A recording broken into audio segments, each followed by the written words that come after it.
Good morning, everybody. We're doing shadow work since a long time on this channel, right? And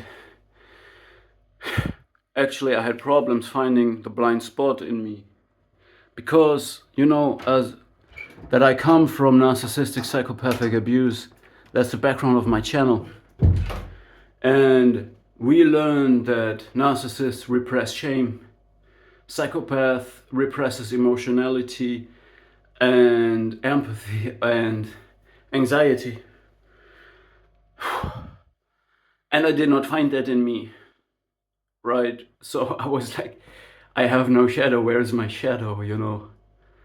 And we also learned that, I will get to the point, I will reveal my weak spot and my shadow. But we also learned that the high functioning, the high performing, the hyper functioning is activated in covert narcissistic abuse, because the covert narcissist uses your parental reflexes to make you feel like you have to parent an utterly helpless child that has failed in life and was failed by everyone, betrayed, left alone by everyone. And in this process, the covert narcissist is highly reactive to you, to everything you do. Walking on eggshells, the covert narcissist starts suffering from your functioning and becomes more and more dysfunctional, while you have to carry the logs and the boats for the covert narcissist. So you have another child adopted in your life now, and you will perform for this child as well. This brings you in the point of being hyper-functional, while at the same time the covert narcissist creates a bond of reactivity that later will be reversed.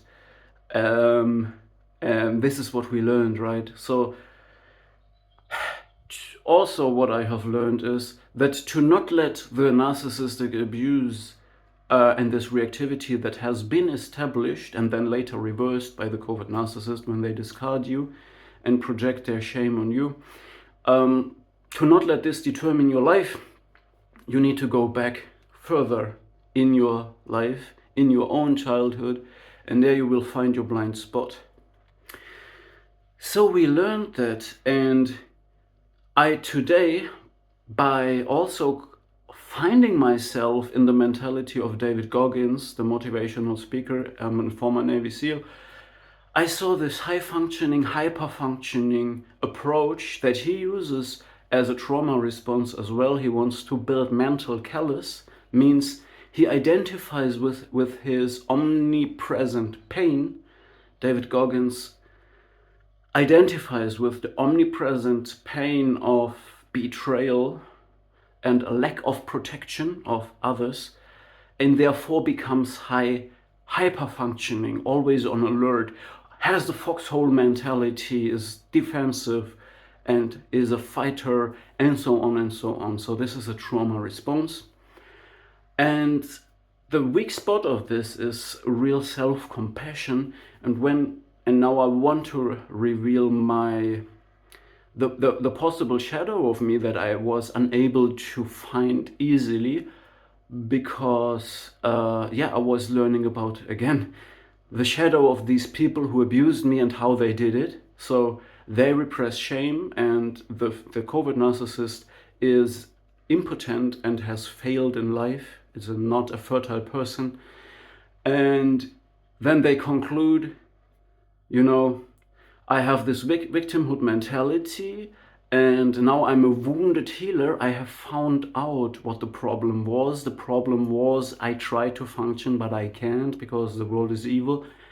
And now, since I understand that, I can become the savior for everyone and transfer this defensive narcissistic fantasy on everyone. I'm now the healer because I understand that functioning is the problem, because society and the world is evil, and I have found a way to live as a dysfunctional victim. And by sharing this fantasy with everybody, especially if I have a psychopath who can market my ability to sell a narcissistic fantasy to others to compensate for their true weak spot, yeah, this is the narcissistic solution for this, okay? So we have learned all of this, but this is nowhere to be found in me. So this is why I was unable to find my shadow the same way.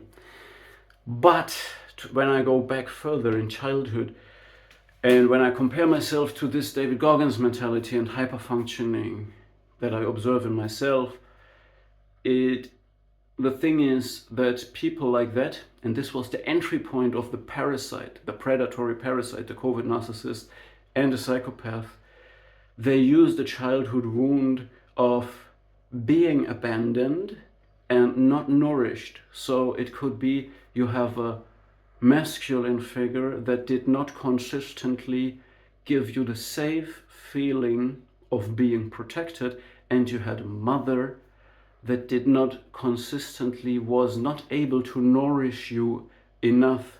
This created a feeling of the one response to this is the hyper-functioning, to say, I will carry the logs and the boats alone. And this gives you no time and space for self-compassion, which would mean to which is needed to actually process the grief, because you are not protected by a masculine role model, you are not nourished by a feminine role model. This leads to the trauma circle of having no time to grieve, no space to grieve, and grow up quickly, carry the logs and the boats alone. And this creates the repression of this shadow that you have no time to grieve because you have to function, right? And this is the process of individuation now for a person like that. For a person like me, for David Goggins maybe as well, would be to become that parent or this person, to integrate this animus that is protective and self-regulated and calm, not dominant, a healthy masculine role model, as well as the anima, the nourishing part, the forgiving part, the self-forgiving, self-compassionate, self-loving part that is not conditioned on you need to function, you need to carry everything alone, and that gives space for processing the grief. So in other words, my blind spot might be that I never took time to grieve for the abandonment in my childhood. Therefore, the covert narcissist and psychopath use this entry point to make first themselves dependent of me as a host, as a superior supply. They needed me to be in the position they are now, but then they reverse this process and abandon me again because they know there is this leak in my aura, in my in my childhood. And so this is the form of trauma recompulsion of a person like that. But the good message is, I am not a narcissist that is locked in the fantasy. They are always have to live in that fantasy. They can't do real shadow work. Ironically, the covert narcissist introduced to me the word radical honesty. That's something they can't do. What they do as acted out fake shadow work is creating a new fantasy in order to compensate for their impotence and failure in life, which is the role of the wounded healer that by being dysfunctional starts to heal everyone and save the world. And psychopath is different. I don't want to go into this. A psychopath can market this ability. Remember the video of Sam Vaknin where he stated that cat people are psychopaths, cold, detached, organizing, goal-oriented, need a grin person, a delusional, pathologically charismatic person that has the ability to transport a shared fantasy in form of a product, of an artistic or spiritual product, and sell it to others, while a psychopath can market this, organize this, makes the reality testing and so on. So the good message is, if you're on this side, if you can identify, relate with this, if it resonates with you, as we say on YouTube, The good message is you're not in a fantasy, you're not a detached psychopath, but it means that these people can use this as an entry point for you, that this is the leak you must fix to become really unshakable like David Goggins. The funny and counterintuitive answer is that what David Goggins needs to really become unshakable is self-compassion and heal this animus and anima wound, this childhood wound of abandonment, protection, and nourishment. Yeah, so in this sense, what still holds me back is that I'm still reactive, still comparing myself to the covert narcissistic and psychopathic abuse I went through. But by going back and finding the problem in my childhood, I kind of already see the path to not let this define me. And yeah, I wanted to share this perspective and message to people who can relate to this topic. But this is still holding me back. So I've been pushed into this competitive mode. It has to do with the covert narcissistic need of pathological projective identification, meaning they become competitive about everything. They must act out a fake omnipotent fantasy in order to deflect their feeling of impotence on others. And it holds me back because, as Professor Sam Vaknin stated, the supply of narcissists and psychopaths is superior to them because they are the dependent ones of this.